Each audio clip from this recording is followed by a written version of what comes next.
Hey, what's up everyone? It's Chase, aka That Gay Jedi, and welcome to another video, or if you're new here, welcome to the channel.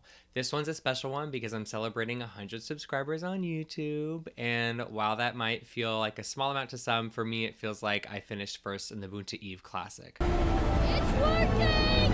It's working!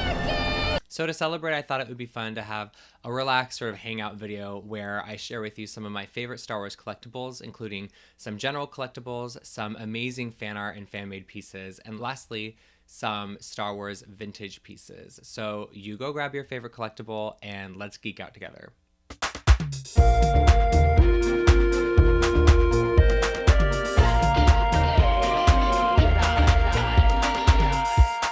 So to start us out, we have Hasbro's Black Series centerpiece of Darth Vader.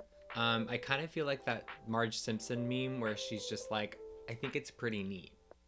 Because it's not that exciting of a collectible, but I really think it's just really neat. It's just the detailing on Vader himself is not only incredible, but the attention to detail and the setting is really what sells it for me. And I love that it's a big piece. It's not afraid to take up space, and all the space that it takes up is justified. It's all used really, really well, and it's just the perfect boarding party moment. Okay, this is really, really heavy, and it's the Ralph McQuarrie concept art coffee table book, and it's two volumes. So you can see here, I'm not kidding, this is so heavy.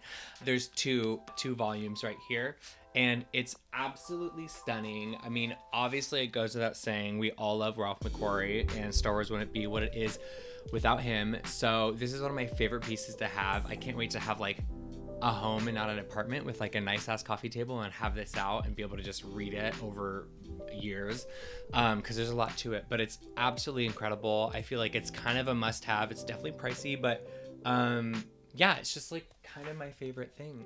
Like all great Star Wars books, it has amazing art, super high quality, but also a lot of really interesting information and sort of some behind the scenes info and inspiration that Ralph McQuarrie had and sort of the earlier days of Star Wars in a design sense. So yeah, really awesome book, 10 out of 10, would recommend. And I mean, despite the fact that it's 80 pounds, I think it's one of my favorite things I own. Next up, we have Gentle Giants animated busts of my boys, Anakin and Obi-Wan. Now, I don't need to tell you all how much the Clone Wars animated series adds to these characters. Obviously, I'm a huge fan of this show, and the animations of these two, honestly, is one of my favorite parts about the show. I think that they did such an amazing job incorporating Ewan and Hayden's looks into the show. I'm obsessed with Obi-Wan's animated beard. It is perfectly pointy. So I was really grateful that Gentle Giants released these animated busts of them. And they recently sold out of their pre-orders for Ahsoka in her animated Clone Wars form, but hopefully I can track that down because obviously I need to have all three of these icons together. Next up, we have my one and only purchase from Sideshow Collectibles, and that is the Scout Trooper from Return of the Jedi. I absolutely love him. I think that the detail is so incredible. I love the way he is like, his little pants are slouchy. Like you can tell there's just like so much attention to detail. And I also love, you can't really tell on camera, but there's a little bit of like dirtying of the boots. The boots aren't perfectly white. So I think that's just like an awesome part to the design of the figure itself. And obviously Scout Troopers are cool as hell, and they have one of my favorite helmets in all of Star Wars. So this was sort of a no-brainer. I had always wanted a Sideshow figure, so this was the one I went for. Next, we have a San Diego Comic-Con 2020 Hot Wheels exclusive of the Dagobah scene where Yoda's lifting Luke's X-Wing out of the water. It was for the 40th anniversary of Empire Strikes Back, and it's literally one of my favorite things. I was super proud to snag this before it sold out because those Mattel creations go super fast, especially when they're Comic-Con exclusives. So this is also one of those collectibles I have that I'm proud of getting when it was first released. And I'm just so obsessed with the packaging of it too, because they really do such an awesome job of establishing this scene with the silhouettes of R2, Luke, and Yoda. And they have a little lever right here that lifts and lowers Luke's X-Wing out of the swamp. So it's pretty awesome. Like they even designed the lever to sort of spin the X-Wing out of the water, which is such an awesome theatrical touch that they really didn't have to do. So I love this piece so much. It's definitely one of my favorites. Next up, we have a legacy lightsaber from Disney's Galaxy's Edge. I bought the Skywalker saber. It's the only lightsaber I have because, well, it would be an expensive thing to try to collect them all. And yeah, it comes in this kind of cool little case. We love the case. But obviously the main attraction is the saber itself. I have all the stickers on it still because I haven't bought any Goo Gone, and I need to make sure to like, I can't take off the stickers until I have that Goo Gone, you know what I mean? So anyway, it's very cool. Obviously we all know what it looks like because we've all seen the movies, but it's really, really great. Like super firm, super, super heavy. Yeah, I'll try to turn it on for y'all so you can kind of see it. I bought an absurdly large blade for it. I don't know why I bought this extra long blade, but it's awesome. The sound effects are super cool. It lights up super well. But I'm sure y'all can go watch unboxings of these to get more info on those. But yeah, I love this little guy. He's super great.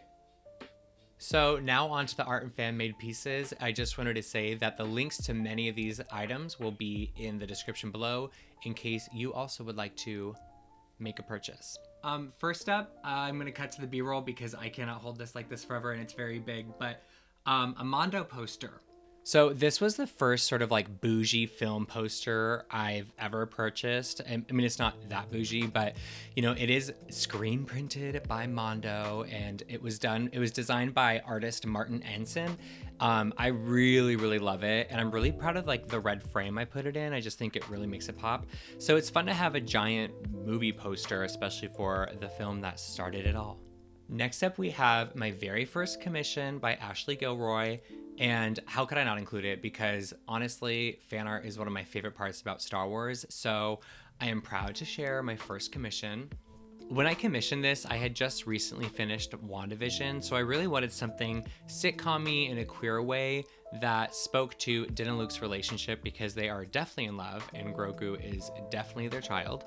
So I worked with Ashley to develop this piece, and she's honestly so incredible and so creative. She added all these amazing Easter eggs that you can see within the illustration. And I think I'm gonna have her on the channel soon because she creates such beautiful fan art and has such an incredible Star Wars story. So be sure to stay tuned for that and be sure to follow Ashley. I'll leave her Instagram profile down below. Next up is another fan-made favorite by Ivan Garcia, and it's titled Carrie Says Hi from Another Dimension. Obviously, I needed a Carrie Fisher Leia moment for my art collection, and this one is pretty new, so I don't have it framed yet, but this artist is so cool, and the print is such high quality with his signature at the bottom and everything. So definitely check out their shop, which will be linked down below. Also, this is exactly how Carrie would say hello from another dimension, so the title for it is just perfect.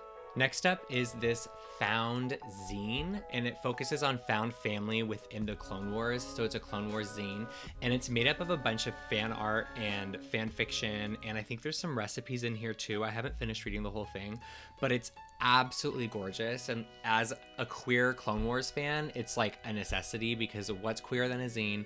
A Clone Wars zine. What's queer than a Clone Wars zine? A Clone Wars zine about found family. Unfortunately, it is out of print, but it's just so gorgeous I had to share it. It really embodies so much of what I love about the Star Wars fandom. Next up, we have this rusted Stormtrooper helmet planter with some wonderfully fake succulents in it.